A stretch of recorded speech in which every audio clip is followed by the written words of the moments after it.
नमस्कार मंडळी, welcome back to my channel Gapshap banded. चला तर पाहूया श्री रामचरितमानस या पुस्तकाचा पुढचा भाग.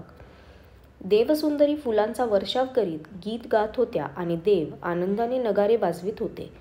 स्वागत करण्यास आलेल्या लोकांनी सर्व वस्तू दशरथांच्या समोर ठेवल्या आणि स्वीकारण्याविषयी प्रेमाने विनंती केली.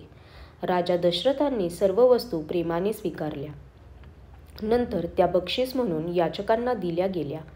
त्यानंतर पूजा, आदर सत्कार आणि सन्मान करून स्वागत करणाऱ्यांनी सर्वांना जानवशाकडे आणले. तेथपर्यंत सुंदर वस्त्रांच्या पायघड्या घातल्या होत्या. त्या पाहून कुबेराचा सुद्धा आपल्या संपत्तीचा अभिमान ओसरला. फार सुंदर जानवस घर दिले गेले होते. तेथे सर्वांसाठी सर्व तऱ्हेच्या सोयी सुविधा होत्या.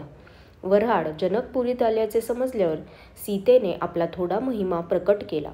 तिने मनात स्मरण करून सर्व सिद्धींना बोलावून घेतले आणि त्यांना राजा दशरथांचे आतिथ्य करण्यास पाठविले. सीतेची आज्ञा सर्व सिद्धी होताच सर्व सिद्धी जानवास घरात सर्व संपदा, सुख व इंद्रपुरीचे भोगविलास घेऊन गेल्या. वऱ्हाडी मंडळींनी आपापल्या राहण्याची ठिकाणे पाहिली तेव्हा त्यांना देवांनाही मिळणारी सुखे तिथे आपल्याला सुलभ असलेली दिसली. इतक्या ऐश्वर्याचे रहस्य कुणालाही समजले नाही. सर्वजण राजा जनकांचा मोठेपणा सांगत होते. हा सर्व जानकीचा महिमा आणि तिचे प्रेम ओळखून श्री रामचंद्रांना फार आनंद झाला.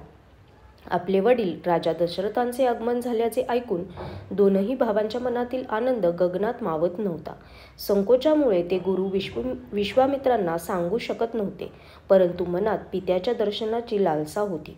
विश्वामित्रांनी त्यांची मोठी नम्रता पाहिली तेव्हा त्यांच्या हृदयात समाधान वाटले. प्रसन्न होऊन त्यांनी दोघा भावांना हृदयाशी धरले.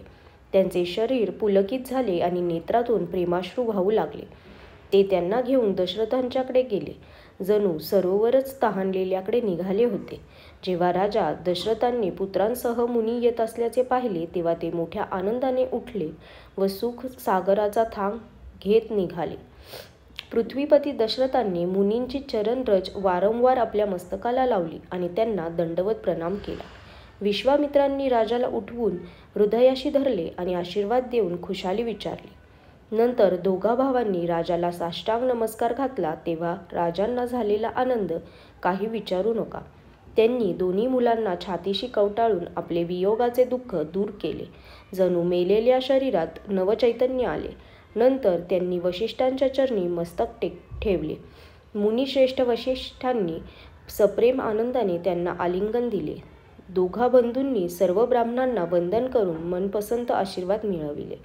भरताने लहान भाऊ शत्रुघ्न याचेसह श्रीरामांना प्रणाम केला. श्रीरामांनी त्याला उचलून धरून हृदयाशी कवटाळले. लक्ष्मण दोघा भावांना पाहून आनंदित झाला आणि प्रेमाने त्यांना मिठी घातली. त्यानंतर परमकृपाळू आणि विनयी श्री रामचंद्र अयोध्यावासियांना, कुटुंबियांना, ज्ञातीबांधवांना, याचकांना, मंत्र्यांना, मित्रांना अशा साऱ्यांना यथायोग्य पद्धतीने भेटले. श्री रामचंद्रांना पाहून वऱ्हाडी मंडळींना समाधान झाले. प्रेमाच्या रूपाचे वर्णन करता येत नाही. राजाचे 4 पुत्र जणू धर्म, अर्थ, काम, मोक्ष हेच साकार झाल्यासारखे शोभत होते. पुत्रांसह राजा दशरथांना पाहून नगरातील स्त्री पुरुष फारच आनंदित झाले होते. आकाशातून देव फुलांची उधळण करीत नगारे वाजवित होते आणि अप्सरा गात गात नाचत होत्या. स्वागताला आलेले शतानंद, इतर ब्राह्मण, मंत्रीगण, स्तुतिपाठक, सूत, विद्वान व भाट यांनी वऱ्हाडासह दशरथ राजांचा आदर सत्कार केला आणि त्यांचा निरोप घेऊन परत गेले. वऱ्हाड लग्नापूर्वीच आल्या असल्यामुळे जनकापुरीमध्ये आनंद पसरला होता. सर्व लोकांना जणू ब्रह्मानंद वाटत होता.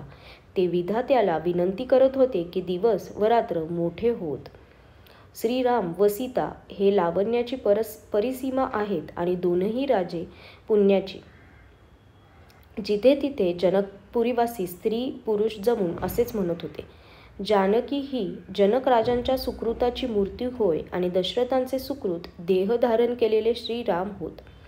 या दोनही राजांसारखी शिवांची आराधना कुणीही केलेली नाही आणि यांच्यासारखे फल कुणालाही लाभले नाही. त्यांच्यासारखा या जगात कोणी झाला नाही, सध्या कुठेही नाही आणि होणारही नाही. आम्ही सर्वजण संपूर्ण पुण्यांची खाण आहोत. म्हणूनच जगात जन्म घेऊन जनकपुरीचे निवासी झालो. आणि आपण जानकी आणि श्रीराम यांचे लावण्य पाहिले.